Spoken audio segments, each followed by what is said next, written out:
Ang madrasta ay may masamang plano na ipakasal ang kanyang anak-anakan sa isang palaboy upang siya'y mapahiya.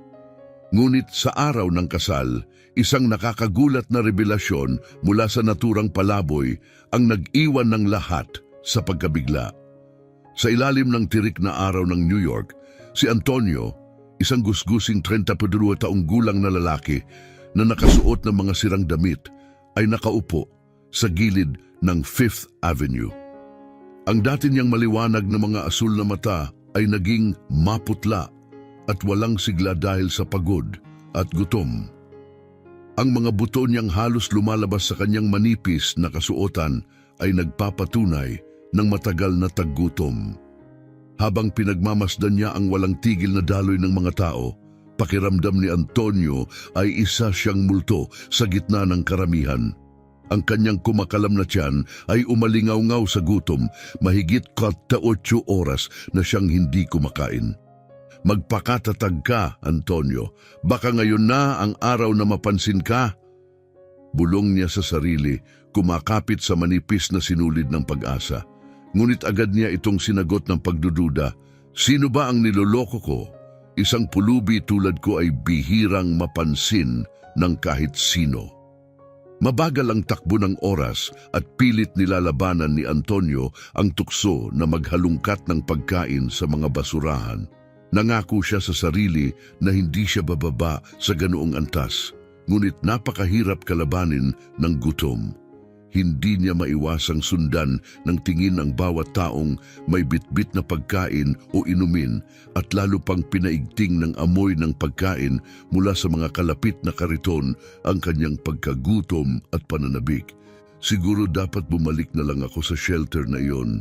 Hindi ko kaya. Saglit siyang tumigil, litong-lito sa kanyang iniisip. Bakit ganito ang buhay ko? Sana'y lumaki ako ng maayos. May pamilya, may tahanan. Habang patuloy na lumilipas ang hapon, mas lalong bumigat ang kanyang damdamin sa bawat pagbalik tanaw sa kanyang nakaraan. Pinagmamasdan niya ang ibang pulubi na nanghihingi ng limos, ngunit wala siyang lakas ng loob na gawin ang ganito. Ang kanyang natitirang dangal ang pumipigil sa kanya. Isang matandang lalaki malapit sa kanya ang tumingin sa kanya, taglay ang tingin ng simpatya at pag-unawa. Anak, kahit mukhang wala ng pag-asa, patuloy tayong lumalaban, sabi ng matanda. Ang boses niya ay pausdulot ng taon ng paghihirap. Naiintindihan ko po, pero madalas parang wala na talagang magbabago sa atin. Nabubuhay tayo sa munting donasyon ng mabubuting tao, pero kailangan natin ng mas maraming trabaho, maayos na tirahan at tamang pagkain, sagot ni Antonio. Nanginginig ang boses sa pagitan ng pag-asa at pagsuko, at parang dininig ng tadhana ang kanyang tahimik na dasal. Isang ginang na nasa katanghaliang gulang ang tumigil sa kanyang harapan. Walang sabi-sabi, inabot nito sa kanya ang isang paper bag na may lamang mainit na sandwich. Ang amoy ng bagong lutong tinapay at karne ay agad na pumuno sa ilong niya, na lalo pang nagpaigting ng kanyang gutom. Tumingala si Antonio, ang kanyang mga matay basa sa pasasalamat. Salamat po, Ma'am. Hindi ninyo po alam kung gaano ito kahalaga para sa akin. Ani niya, puno ng emosyon ng kanyang tinig. Ngumiti lamang ang babae at nagpatuloy sa paglalakad. Iniwan si Antonio na labis na naantig sa kanyang kabutihan. Siguro nga may kabutihan pa rin sa mundong ito. Baka hindi pa ako tuluyang pinabayaan, bulong ni Antonio sa sarili, habang muling sumiklab ang munting pag-asa sa kanyang puso. Habang sinisimulan ni Antonio ang kanyang kinakailangang pagkain, napansin niya ang dalawang lalaki na nakaupo malapit sa kanya. Ang kanilang payat na mukha at desperadong mga mata ay nagpakita ng parehong kalagayan na kanyang nararanasan. Dahil sa pakiramdam ng pagkakaisa, hinati niya ang sandwich sa tatlo at iniabot ang mga bahagi sa kanila. Eto, hati-hati tayo. Walang dapat magutom kung kaya nating tumulong. Alok niya, ang boses niya ay magaspang, ngunit puno ng init. Sa kabilang panig ng kalye, 2 babae ang nakamasid sa kanyang ginawa. Si Irene, isang dalaga na may mahabang kayumangging buhok at mahabagin na berdeng mga mata, ay nakaramdam ng lungkot sa nasaksihan niyang kabutihan. Nagpasya siyang tumawid upang magbigay ng karagdagang tulong, ngunit bigla niyang naramdaman ang mahigpit na paghatak sa kanyang braso. Si Virginia, ang kanyang madrasta na may matalas na mukha at malamig na tingin, ay mahigpit na humawak sa kanya. "Kalimutan mo na yan, Irene. Hindi kita papayagang makihalubilo sa mga taong iyan," madiing sabi ni Virginia, ang mga abong matay nagningning sa pagkamuhi. "Pero Virginia, kailangan nila ng tulong natin. Paano tayo mananatiling nakatayo lang?" Sagot ni Irene, nanginginig ang boses sa damdamin at pagtatanggol.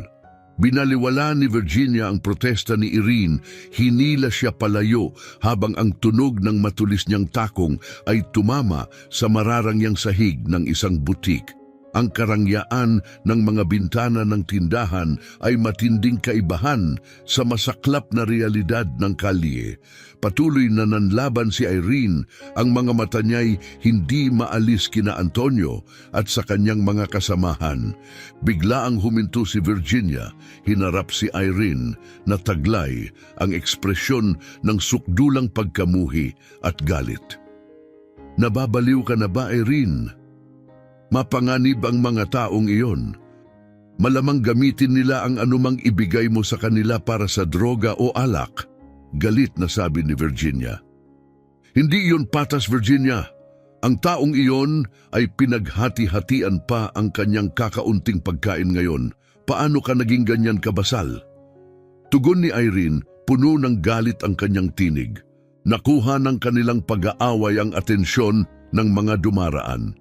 Si Irene, na karaniwang mahiyain, ay nakaramdam ng kakaibang lakas ng loob. "Tao rin sila, Virginia.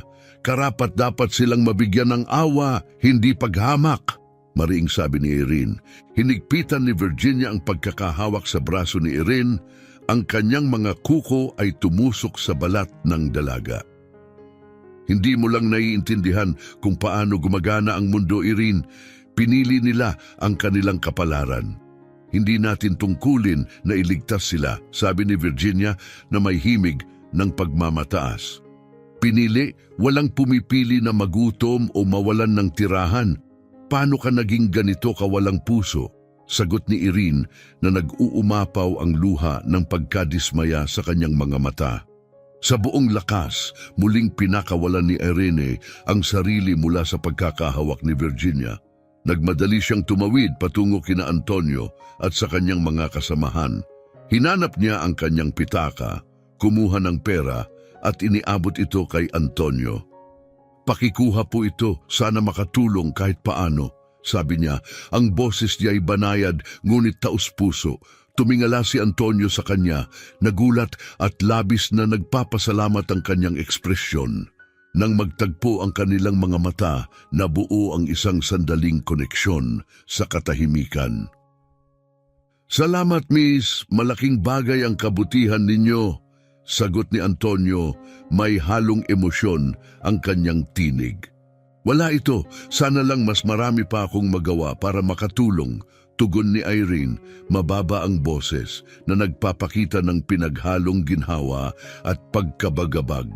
Mula sa malayo, pinagmamasdan ni Virginia ang eksena.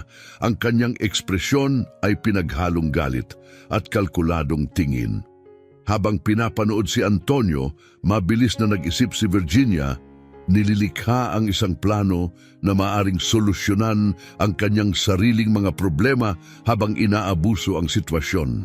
Si Irene, walang kaalam-alam sa balak ng kanyang madrasta, ay naglakad pabalik sa bangketa. Pinatatag ang sarili para sa muling batikos ni Virginia. Sa halip, sinalubong siya ng isang malamig ng ngiti mula kay Virginia. "Kung talagang nais mong makihalubilo sa mga taong iyon, marahil kailangan mong matutunan ang malupit na aral tungkol sa kanila," sabi ni Virginia. Ang boses niya ay puno ng sarkasmo at masamang balak. "Ano na naman ang iniisip mo, Virginia?" Tanong ni Irene, nag-aalala ang tono, ramdam ang nakakabagabag na pagbabago sa ugali ng kanyang madrasta. Habang lumalayo sila, inihagis ni Virginia ang isang huling, mapanlinlang na tingin kay Antonio. Ang mga mata niya'y matalas sa masamang balak. Pagdating nila sa mansyon, mabilis na pumasok si Virginia. Ang tunog ng kanyang takong ay umalingaw-ngaw sa marmol na sahig. Sumunod si Irene na ang isip ay magulo sa mga nangyari noong hapon. Narinig ni Ricky ang kaguluhan at lumabas mula sa kanyang opisina. Ang mukha niya'y may halong pag-aalala. Virginia, maghinay-hinay ka. Ano na naman ang nangyari? Tanong ni Ricky, ang boses niya'y puno ng pagod. Ricky, wala na sa kontrol ang anak mo. Halos nakipagkaibigan siya sa mga pulubi sa lansangan. Dramatikong sabi ni Virginia, ang boses niya'y puno ng pagkamuhi. Tumingin si Ricky mula kay Virginia patungo kay Irene. Ang mukha niya'y puno ng pagkalito at pagkadismaya. Irene, totoo ba ito? Tanong niya. Ang boses niya'y may halong panghihinayang. Ama, nais ko lamang tumulong sa isang taong nangangailangan. Hindi ko maintindihan kung bakit ito nakikita bilang pagkakamali. Sagot ni Irene. Bahagyang nanginginig ang boses, ngunit matatag sa kanyang paniniwala. Hinila ni Virginia si Ricky papasok sa opisina. Maring isinara ang pinto at iniwan si Irene na nakatayo mag-isa sa labas. Mahina, ngunit mariing sumingaw ang kanilang argumento sa makapal na pintuan. Hindi mo ba maintindihan ang panganib dito, Ricky? Ang pakikisalamuha sa mga mabababang uri ng lipunan ay sinisira ang mabuting pangalan ng ating pamilya. Mariing sabi ni Virginia, nag-aapoy ang mga mata sa galit. Bumagsak si Ricky sa kanyang upuang yari sa balat, hinahaplos ang kanyang noo na tila pagod na pagod. Virginia, mabuti ang kanyang kalooban. Hindi tama na sisihin siya para doon, sagot niya ng marahan. Mabuting kalooban sa panahong ito, ang ganitong uri ng pagiging inosente ay isang karangyaang hindi natin kayang bayaran. Mabilis na sagot ni Virginia, ang tono ay matalim. Ipinahayag niya ang mga kamakailang pagkakamali ni Irene. Ang walang pahintulot na pagbibigay ng donasyon, ang voluntaryong pagtulong sa mga mahihirap na lugar at ang pagliban sa mahahalagang sosyal na pagtitipon. Lalong naging tensyonado ang ekspresyon ni Ricky habang nakikinig. Ang reputasyon ng ating pamilya, ang ating koneksyon, lahat ay nalalagay sa alanganin dahil sa kanyang pagkahilig sa pagtulong sa mga kapuspalad. Patuloy ni Virginia, ang boses ay puno ng pagkabahala. Ngunit Virginia, anak ko siya, hindi ko pwedeng baguhin ang kanyang pagkatao. Mariing sagot ni Ricky, unti-unting nawawala ang kanyang paninindigan. Tumigil si Virginia sa kanyang mabilis na paglalakad, hinarap si Ricky na may masidhing determinasyon sa kanyang mga mata. May naisip akong plano, malamig niyang sinabi, ang kanyang anyo ay nag-iba sa nakakatakot na kalmado. Napapitlag si Ricky, natutunugan ang nakababahalang tono ni Virginia na madalas nagbabadya ng kaguluhan. Anong uri ng plano? Tanong niya may halong kaba sa boses. Isang plano na tutugon sa parehong ating mga alalahanin, sagot ni Virginia. Ang ngiti ay nakakapangilabot. Nababalot ng tensyon ang silid, mabigat ang katahimikan. Tinitigan ni Ricky si Virginia na ipit sa pagitan ng takot at pag-usisa. Ang kanyang likas na hangad ay protektahan ang anak, ngunit ang taon ng pagsunod kay Virginia ay nag-iwan sa kanya ng kahinaan. Ano ang iminungkahi mo? Tanong niya sa wakas. Mahina ang tinig na may halong pag-aalala. Lumapit si Virginia, ang mga mata ay kumikislap ng isang nakakatakot na plano. Ang pulubi na tinulungan ni Irene, paano kung ipakita natin sa kanya na hindi lahat ng tao ay marangal gaya ng iniisip niya? Paano kung maranasan niya mismo ang tunay nilang anyo? Mapanuyang suhestyon niya. Virginia, ibig mo bang sabihin? Usal ni Ricky, kinikilabutan. Tumayo si Virginia, ang anyo niya ay nagbabadya ng panganib habang nakatingin siya sa hardin. Ang ngiti niya ay parang yelo. Pagpapakasal, Ricky, pipilitin natin si Irene na magpakasal sa pulubing iyon, matigas niyang sinabi. Ang tono ay puno ng tagumpay. Nabilaukan si Ricky sa kanyang iniinom, ang mga mata ay halos lumuwa sa gulat. Virginia, nawawala ka na sa katinuan, iyan ay kasuklam-suklam. Mariing pagtutol niya, biglang tumayo mula sa kanyang upuan. Kasuklam-suklam? Hindi naman mahal. Isa lamang itong leksyon. Ano pa bang mas mainam na paraan para maipakita kay Irene ang realidad kaysa pilitin siyang tumira kasama ang ganitong uri ng tao? Mahinahong sagot ni Virginia. Sa ibang bahagi, bumaling si Antonio, pilit tinatanggihan ang presyon ni Virginia. Antonio, huwag kang maging emosyonal. Isipin mo ang pagkakataon na binibigay ko sa iyo, hikayat ni Virginia. Ang boses ay pinaghalo ng pagkadismaya at panunukso. Tila hindi ko kayang ipagkanulo ang kabutihang ipinakita ni Irene sa akin. Hindi ito tama. Maring sagot ni Antonio, matatag kahit naguguluhan. Tumigas ang mukha ni Virginia, ang mga mata ay lumalim ang tingin. Mas pipiliin mo ba ang lansangan, ang patuloy na paghihirap? Hindi mo ba nais ng mas mabuting buhay? Mariing tanong niya. Huminga ng malalim si Antonio, ang bigat ng desisyon ay kitang-kita sa kanyang mukha. Ngunit anong kapalit? Isusuko ko ang aking prinsipyo, sagot niya. Malinaw ang paninindigan. Nanginginig ang boses ni Virginia, ngunit nagpupumilit pa rin.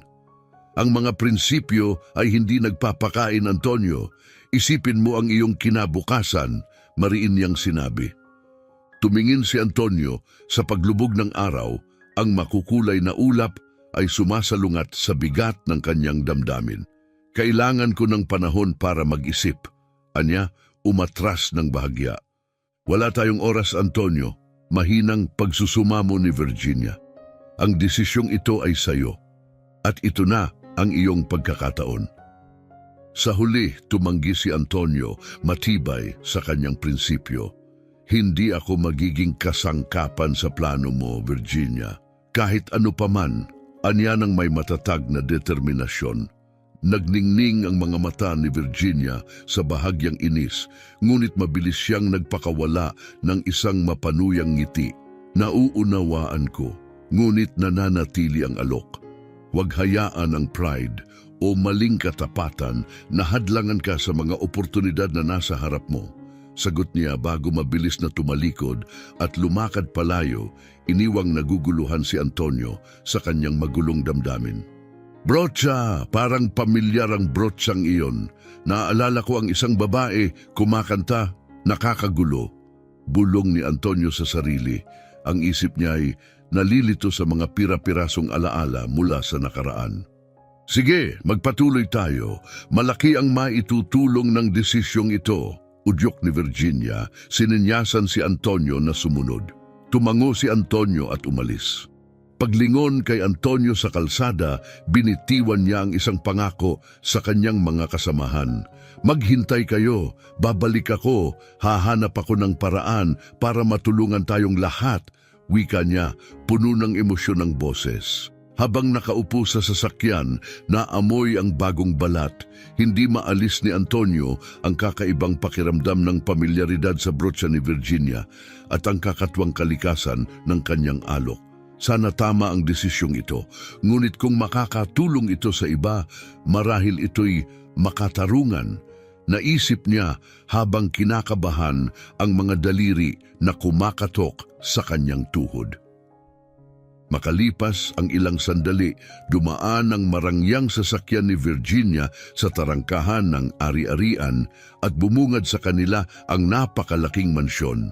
Sa likod ng sasakyan, nakatingin si Antonio sa ingranding gusali na dilat ang mga mata.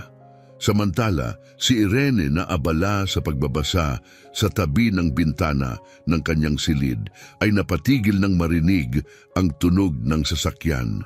Pasilip mula sa bintana, Nanlaki ang kanyang mga mata nang makita si Antonio na bumaba mula sa sasakyan. Ang kanyang gusgusing kasuotan ay salungat sa karangyaan ng paligid. Ano ang nangyayari? Bakit dinala ni Virginia ang lalaking ito dito? Walang mabuting maidudulot ito. Ginawa ba niya ito sa kanya? Bulong niya sa sarili, mabilis ang pintig ng puso sa kaba. Sa loob, pinangunahan ni Virginia si Antonio papasok sa engranding foyer. Binigyan ng makahulugang tingin si Irene na nakamasid mula sa itaas. Maghintay ka rito, utos niya kay Antonio bago mabilis na umakyat ng hagdan nang may matitinding hakbang. Walang pag-aalinlangang kumatok si Virginia at agad pumasok sa silid ni Irene. Irene, mahal, kailangan nating mag-usap ng seryoso, sabi niya. Ang boses ay puno ng matamis ngunit mapanlinlang na tono. Humarap si Irene sa kanyang madrasta, ang mukha niya ay halo ng pagkalito at pag-aalala. Virginia, tungkol saan ito? Bakit narito ang lalaking iyon sa ating tahanan? Tanong niya, nanginginig ang boses. Lahat ay ipapaliwanag sa tamang oras, mahal ko. Ngunit maupo ka muna, marami tayong kailangang talakayin. Sagot ni Virginia, itinuro ang kama. Ayaw man, napaupo si Irene, hindi maalis ang tingin sa mapanlikang mukha ni Virginia. Nagsimulang maglakad-lakad si Virginia sa silid. Ang mga takong niya ay tumutunog sa sahig na kahoy. Ang pagkahumaling mo sa pagtulong sa mga mahihirap ay nagiging suliranin. Naniniwala kami ng iyong ama na oras na upang harapin mo ang realidad ng buhay. Panimula niya, puno ng pakunwaring pag-aalala ang boses. Napakapit si Irene sa kanyang tiyan, ramdam ang pagkabalisa. Ano ang ibig mong sabihin, Virginia? Tanong niya, puno ng pangamba ang boses. Ibig kong sabihin ay may mga konsekwensya, mahal. Mga konsekwensyang may kinalaman sa kasal. Inihayag ni Virginia, ang gilid ng kanyang labi ay bahagyang gumuhit ng malamig ng ngiti. Napabalikwa si Irene sa kama, nanginginig ang mga kamay. Kasal? Kanino? Tanong niya, tumataas ang tono sa gulat. Tumigil si Virginia sa paglakad at hinarap si Irene. Ikaw ay ipapakasal kay Antonio, ang pulubing napakaabala mong tinulungan kanina. Mariing sinabi niya, tila pinakikinggan ang epekto ng kanyang mga salita. Namutla si Irene ng husto. Kalokohan ito, hindi mo sinasabi ang totoo. Sigaw niya, ang protesta'y umalingaw-ngaw sa silid. O seryoso ako, Irene, at bago mo isipin na tanggihan ito, pag-usapan natin ang maaaring mangyari kung hindi ka makikipagtulungan, sabi ni Virginia. Ang boses ay bumaba sa isang nakakatakot na bulong. Hindi makapaniwala. Bumagsak si Irene sa kama, ang isip ay pilit inuunawa ang kakatwang mungkahi.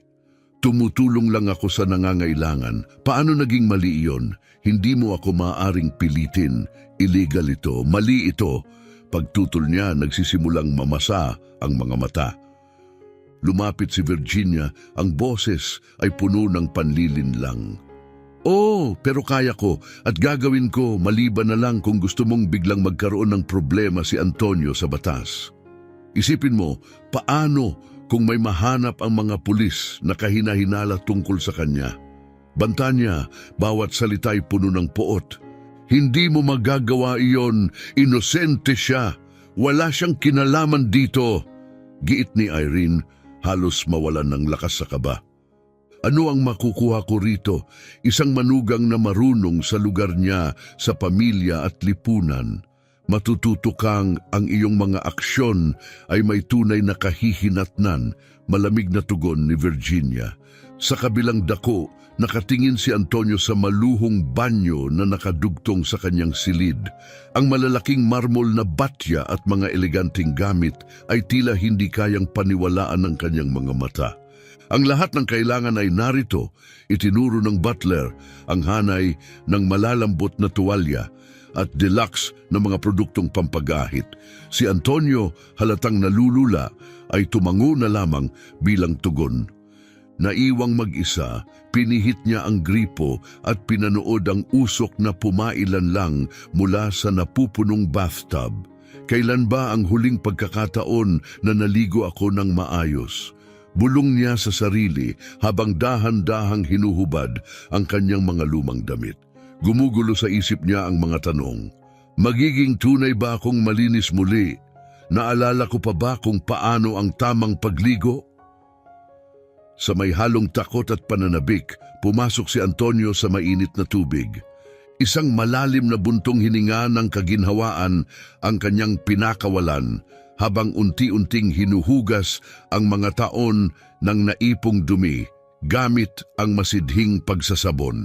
Isinawsaw niya ang kanyang ulo, nilinis ang buhok gamit ang mabangong sabon hanggang ang tubig sa paligid niya ay naging maulap. Tahimik na saksi sa kanyang mahabang paghihirap.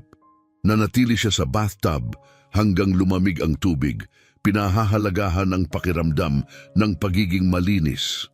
Parang muling isinilang, bulong niya sa sarili, humahanga sa kanyang malinis na anyo. Sino ang mag-aakala na ang simpleng pagligo ay maibabalik ang pagkatao? Wika niya habang nararamdaman ang bumabalong na emosyon sa loob niya. Habang nagpapatuyo, hinarap ni Antonio ang kanyang refleksyon sa salamin na nabalot ng singaw. Ang kanyang balbas, mahaba at gusot ay natatakpan ng malaking bahagi ng kanyang mukha. Sa nanginginig na mga kamay, kinuha niya ang labaha at shaving cream. Maingat niyang sinimulang mag-ahit, bawat pasada ay nagbubunyag ng higit sa lalaking minsang siya, binubura ang bakas ng kanyang nakaraan. Nang matapos, tinitigan niya ang hindi pamilyar na lalaking nakikita sa salamin. Ako ba talaga ito? Tanong niya sa sarili, gulat na gulat ngunit tila muling natagpuan ang kanyang sarili. Para akong nakatagpo ng multo mula sa nakaraan, bulong niya. Labis na namangha sa kanyang pagbabagong anyo. Isinuot ang malinis na damit na ibinigay sa kanya, pakiramdam ni Antonio ay hindi siya akma. Ang tela, malambot at tamang-tama ang sukat ay isang matinding kaibahan sa kanyang mga luma at punit na damit. Inaayos ang kwelyo ng kanyang shirt, nakaramdam siya ng pagkaasiwa sa kanyang bagong bihis. Hinarap ang salamin sa huling pagkakataon, huminga siya ng malalim, pinatatag ang loob. Kaya mo ito. Sa mga ganitong resources, isipin mo ang mabuting magagawa mo, binigyang lakas niya ang sarili. Pagbaba sa hagdan, naramdaman ni Antonio ang bawat matang nakatingin sa kanya. Sa ibaba, hindi napigilan ni Irene ang mapahinto nang makita siya. Nagtagpo ang kanilang mga mata at parabang saglit na tumigil ang oras. Antonio, halos hindi kita makilala, wika ni Irene. Ang kanyang tinig ay puno ng paghanga at hindi maipaliwanag na damdamin. Si Virginia na nakamasid malapit ay nagbigay ng tingin kay Antonio na puno ng kalkuladong kasiyahan. Kamangha-mangha, talagang maayos kang nalinis, ani Virginia na may kunwaring init. Tumango lang si Antonio, hindi makapagsalita. Habang papunta sa dining room, napansin ni Antonio na nakatitig pa rin si Irene sa kanya. Ano ang nakikita niya? Bakit ganito siya tumingin sa akin? Tanong niya sa sarili, pakiramdam ay mas lantad kaysa dati. Mabilis na lumipas ang mga araw sa gitna ng marangyang paghahanda at tumataas na kaba. Ngayon, nakaupo sa isang elegante at magarang beauty salon. Nakatitig si Irene sa salamin habang maingat na inaayos ng hairstylist ang kanyang detalyadong bridal hairstyle. Sa kanyang refleksyon, makikita ang halo ng pagsuko at determinasyon. Nakapatong ang kanyang mga kamay sa puting gown na nasa kanyang kandungan, iniisip niya si Antonio at ang kamakailan lang nitong pagbabago. Siguro, tulad ko, pakiramdam niya ay hindi rin siya bagay dito. Baka ang kasalang ito ay hindi lamang parusa. Baka ito'y isang pagkakataon na tunay na matulungan siya, na may sa katuparan ang pangarap kong makatulong, Bulong ni Irene sa sarili, isang bahagyang ngiti ang gumuhit sa kanyang labi kahit may bahid ng kalungkutan ang kanyang mga mata. Napansin ng hairstylist ang pagkamalalim ng iniisip ni Irene at sinubukang magbigay ng mas magaan na usapan. "Excited ka na ba para sa malaking araw, miss?" tanong nito. Saglit na nag-isip si Irene bago sumagot, "Medyo komplikado pero determinado akong gawing makabuluhan ito." Sabi niya, tinititigan ang hairstylist sa refleksyon. Napalipat ang kanyang isip sa mga nakalipas na oras kasama si Antonio, ang maingat na pag-uusap, ang mga pigil ng ngiti, at ang malinaw na pasasalamat sa kanyang mga mata. Karapat dapat siyang bigyan ng panibagong pagkakataon at baka pareho naming matuklasan ang mas malalim na kahulugan sa lahat ng ito, tahimik niyang isinapuso. Habang tinatapos ang huling bahagi ng buhok ni Irene, inobserbahan niya ang abala sa salon sa salamin. Naisip niya ang maraming tao na nangangailangan ng tulong, katulad ni Antonio. Sinimulan niyang pag-isipan ang mga estratehiya kung paano magagamit ang kanyang impluensya at resources para sa kabutihan, sa kabila ng mga limitasyon ng kanyang sapilitang kasal. "Masaya ka ba sa resulta, miss?" tanong ng hairstylist na pumukaw sa kanyang atensyon. "Perpekto ito, salamat," tugon ni Irene na may masinsinang ngiti. Iniisip, maaring ito ang simula ng isang mahalagang bagay habang tumitibay ang kanyang loob. Biglang narinig ni Irene ang piraso ng usapan ng dalawang staff na nasa malapit. Siya ang stepdaughter ni Virginia. "Natatandaan mo ba ang iskandalo tungkol sa kanyang madrasta?" Bulong ng isa, yumuko ang isa pa, tumango. "Oo, sino ba ang makakalimot?" Sabi nila, nasangkot daw siya sa kung anumang kahindik-hindik na bagay. Wala namang napatunayan, syempre, pero natigil ang kanilang usapan nang mapansin ang mga matang nagmamasid ni Irene sa salamin. Agad silang umatras, nahihiyang nagkatinginan. Bumilis ang tibok ng puso ni Irene. "Iskandalo! Anong kahindik-hindik na bagay ang kinasasangkutan ni Virginia?" tanong niya sa sarili. Sinasabi niyang masaya siyang maging bahagi ng aming pamilya, ngunit tila iba ang kilos niya. Nagugulumihanan niyang naisip, lalo na sa mga napansin niyang iniiwasang paksa ni Virginia tungkol sa nakaraan nito bago siya ikasal kay Ricky. Naramdaman ni Irene na may misteryo siyang kailangang tuklasin. Lumapit siya sa bintana ng salon. Ang refleksyon niya sa salamin ay hindi lamang isang bride, kundi isang babaeng may misyon. "Tuklasin ko ang katotohanan. Kung may tinatago si Virginia, ilalantad ko ito." Tahimik niyang isinumpa. Ang mukha ay puno ng determinasyon. Hapon na nang sumikat ang mainit na araw sa harap ng marangyang simbahan habang dumating ang mga mamahaling sasakyan.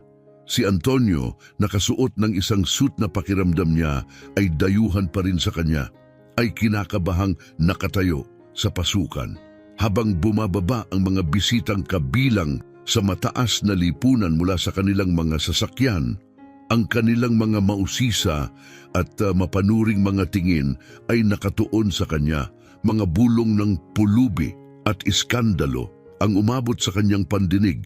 Nabalisa si Antonio, damang-dama ang bigat ng kanyang bagong realidad. Antonio tumayo sa gitna ng dagat ng mga mukhang puno ng panlilibak. Ang kanyang isipan naglalaro sa gulo at kawalan ng pag-asa. "Paano ako napunta sa ganitong sitwasyon? Bakit ganoon na lamang ang hinanakit sa kanilang mga mata kapag tumitingin sila sa akin? Kaya bang si Irene ay kaisa nila sa paghamak?" Mahina niyang bulong sa sarili habang muli niyang inaayos ang kanyang kurbata.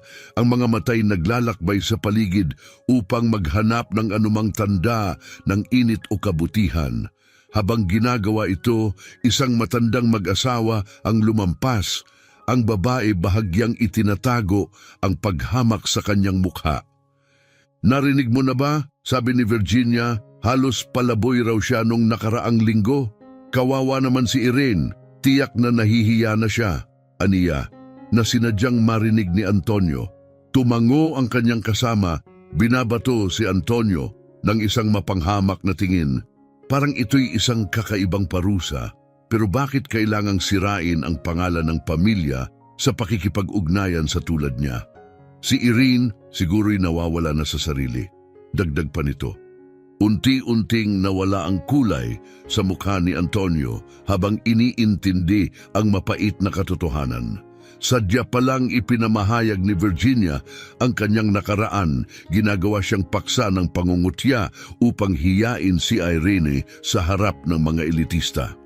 Kaya pala, isa lamang akong kasangkapan upang hiyain si Irene. Masyado ba akong mapaniwala? Isip ni Antonio, ang damdamin niya'y naguguluhan sa halo ng galit at kahihiyan.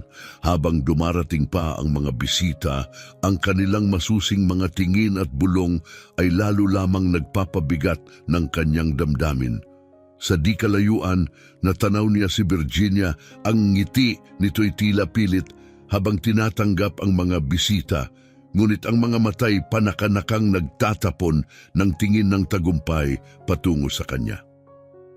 Nanggigil si Antonio, ang kamao niya'y mahigpit na nakatikom, halos di niya mapigilan ang sarili na komprontahin si Virginia. Ngunit biglang may dumampi sa kanyang balikat, isang nakakapagpakalma ngunit misteryosong haplos. Si Ricky, ang ama ni Irene, ang lumapit sa kanya. Ang mukha nito'y puno ng simpatiya at pagsisisi. Antonio, ikinalulungkot ko ang lahat ng nangyari. Bulong nito na halos natabunan ng ingay ng mga tao. Bago pa man makasagot si Antonio, si Ricky ay nawala na sa karamihan. Maski ang ama niya ay tila bihag din sa masamang planong ito. Wika ni Antonio sa sarili, ang kanyang isipan nagmamadaling magbuo ng mga hinuha. Biglang may lumapit na isang matandang lalaki na may tungkod. Ang ekspresyon nito'y nagbago sa gulat habang tinitignan si Antonio. Hindi maaari, bulong ng matanda, masusing tinitignan ang mukha ni Antonio. Sa isang saglit, nagkaroon ng pag-asa si Antonio na baka ang matandang ito'y hindi hahatol tulad ng iba. Lumingon-lingon ang lalaki, tila natatakot sa mga nakikinig bago siya yumuko. Binata, kailangan kitang makausap ng pribado at kagyat, wika nito, ang boses nanginginig sa pagmamadali. Nabigla ngunit nagka-interes si Antonio, marahan siyang tumango. Sige po, ngunit ano ang problema? Tanong niya, puno ng pag-aalala ang tinig.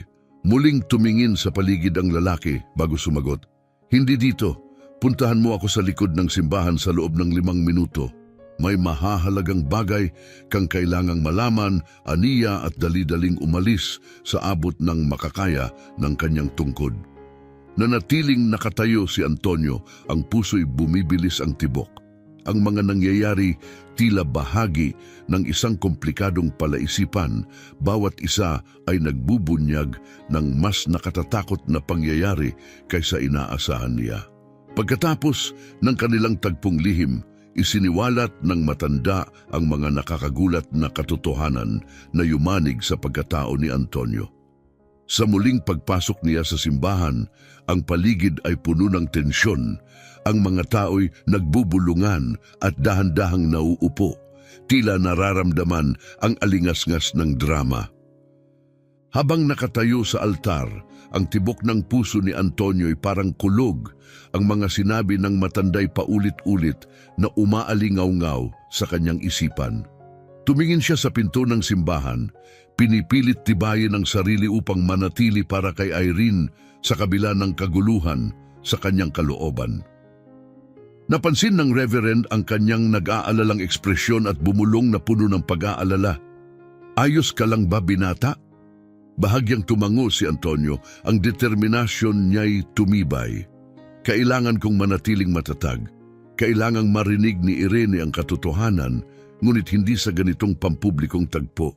Hindi ko siya iiwan ngayon, wika niya sa isip.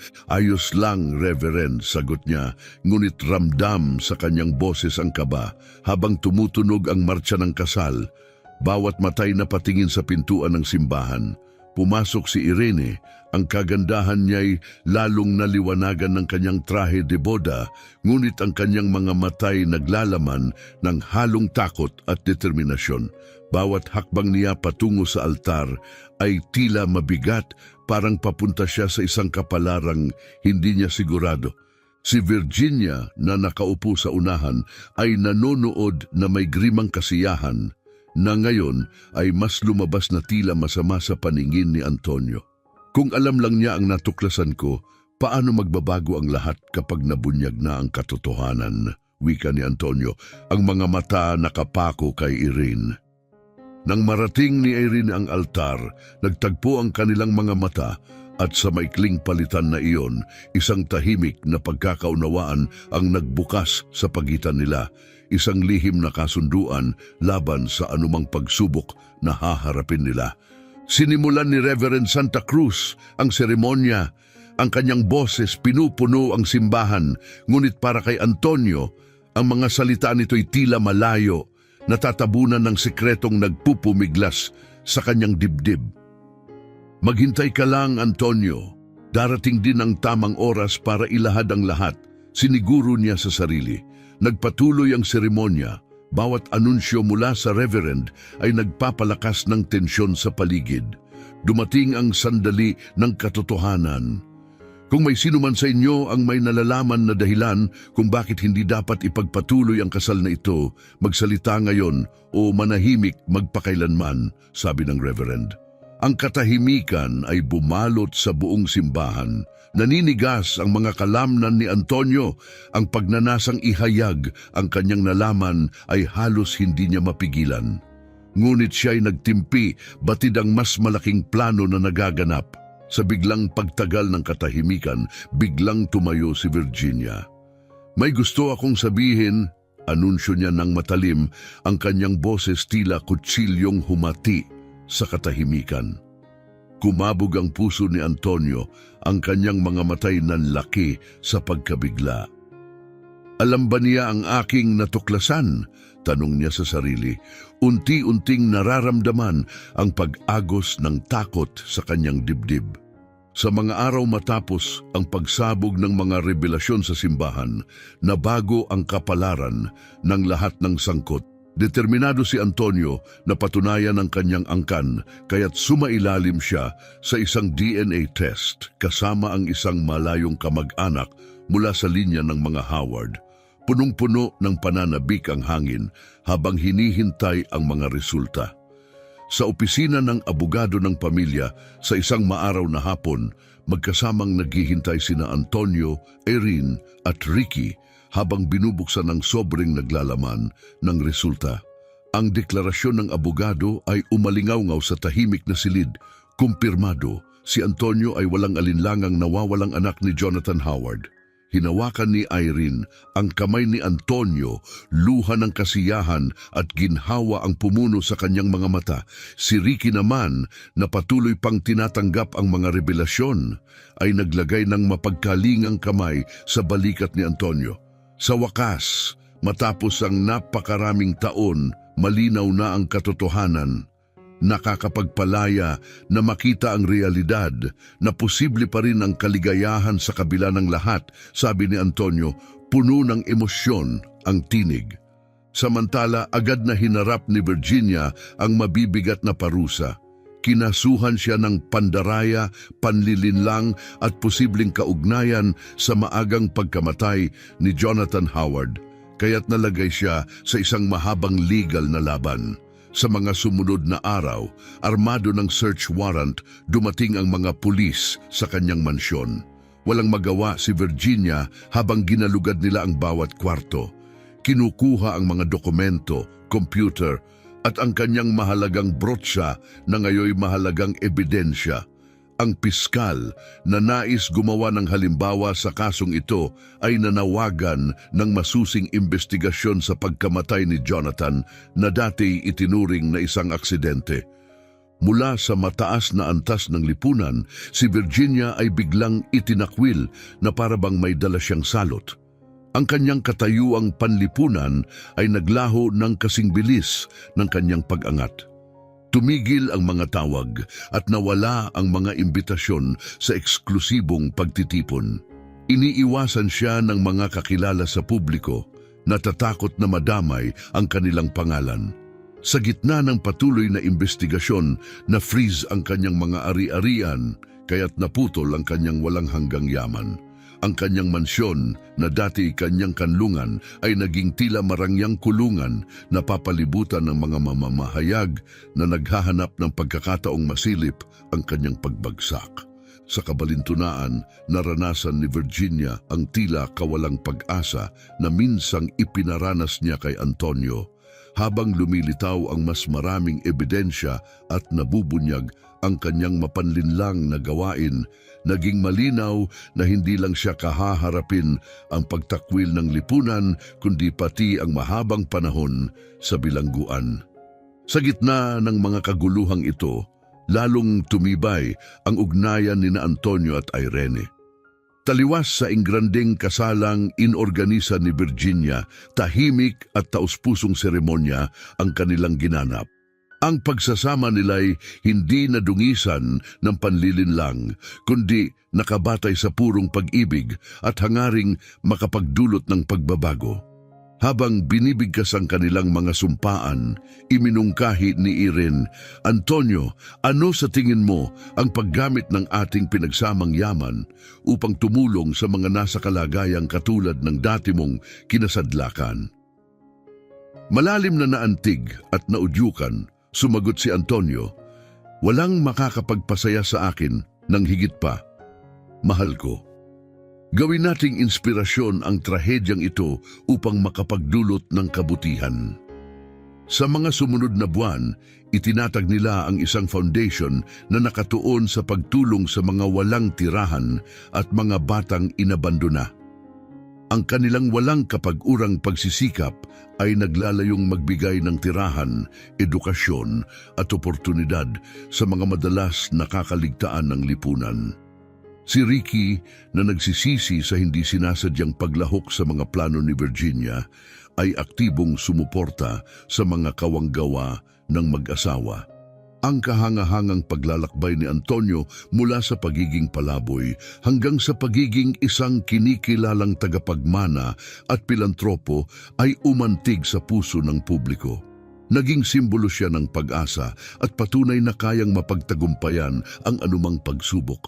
Nagbibigay inspirasyon sa marami sa pamamagitan ng kanyang kwento at mabubuting gawa. Sa isang mapayapang gabi, habang unti-unting lumulubog ang araw sa abot tanaw, ibinahagi ni Antonio ang isang revelasyon kay Irene habang nakaupo sila sa kanilang veranda. "Sa napakahabang panahon, nagpalaboy-laboy ako, pakiramdam ko'y nawawala. Para bang naghahanap ng isang bagay na hindi ko maipaliwanag. Ngayon, napagtanto ko na ito ang hinahanap ko. Isang tahanan, isang layunin at isang taong mahalin." Ngumiti si Erin, lalong sumandal sa kanya. Napakakamangha-mangha na ang lahat ng ito ay nagsimula sa isang simpleng gawa ng kabutihan sa lansangan. Huwag kailaman maliitin ang epekto ng pagtulong sa kapwa, Antonio. Kaya nitong baguhin ang mundo. At sa gayon, mula sa mga binhi ng paghihiganti, namukadkad ang isang kwento ng pag-ibig, pagtubos at pag-asa. Pinagbuklod ng mga pagsubok na halos hindi maiisip ng karamihan, inialay ni Antonio at Irene ang kanilang sarili sa pag-transform ng kanilang nakaraang paghihirap tungo sa isang liwanag ng pag-asa para sa iba. Itinatag nila ang Howard Harrison Foundation na mabilis na naging isang makapangyarihang puwersa ng pagbabago sa komunidad.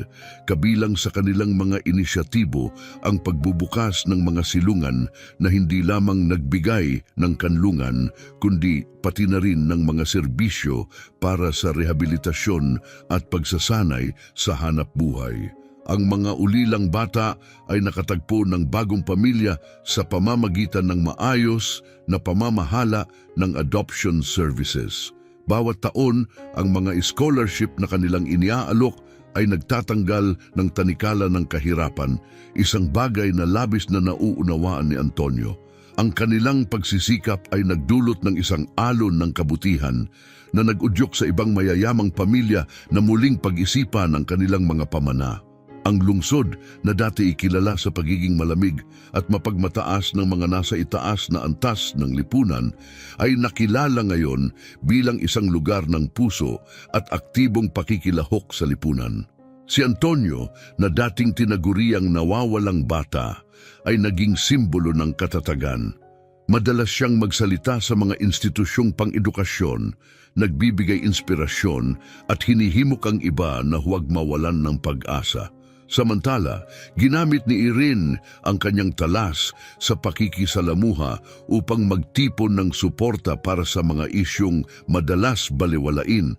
Pinatutunayan sa pamamagitan ng kanyang mga kilos na ang tunay na halaga ng tao ay hindi nasusukat sa kayamanan o katayuan, kundi sa kakayahang itaas ang kapwa. Ang kanilang buhay ay naging patunay na ang kabutihan ay maaaring magtagumpay laban sa kawalan ng pag-asa at na ang isang simpleng gawa ng habag ay maaaring magdulot ng malawakang pagbabago. Habang lumilipas ang panahon, pinagnilayan ni na Antonio at Irene ang kanilang kahangahangang paglalakbay ng may pagkabighani at pasasalamat. Ang sinimulan bilang isang simpleng kilos sa isang abalang lansangan ay naging isang kilusan na muling humubog sa napakaraming buhay. Patuloy silang naglingkod na pinapatnubayan ng paniniwalang kayang gawing mas mabuti ang mundo. Sa pamamagitan ng bawat mabuting gawain, ipinapakita na ang tunay na pagmamahal at habag ay kayang pawiin ang pinakamatitinding pagsubok ng buhay. Kung nakita mong nagbibigay inspirasyon ang kwentong ito, hinihikayat ka naming ilike ang video na ito at mag-subscribe sa aming channel. Ang inyong suporta ang nag-uudyok sa amin na patuloy na magbahagi ng mga kwentong nakaaantig ng puso halos araw-araw. Huwag palampasin ang aming susunod na kwento at salamat sa pagiging bahagi ng aming komunidad. Ngayon, malaya kang i-click ang mga link na lumalabas sa iyong screen para sa higit pang nakaka-inspire na kwento at libangan.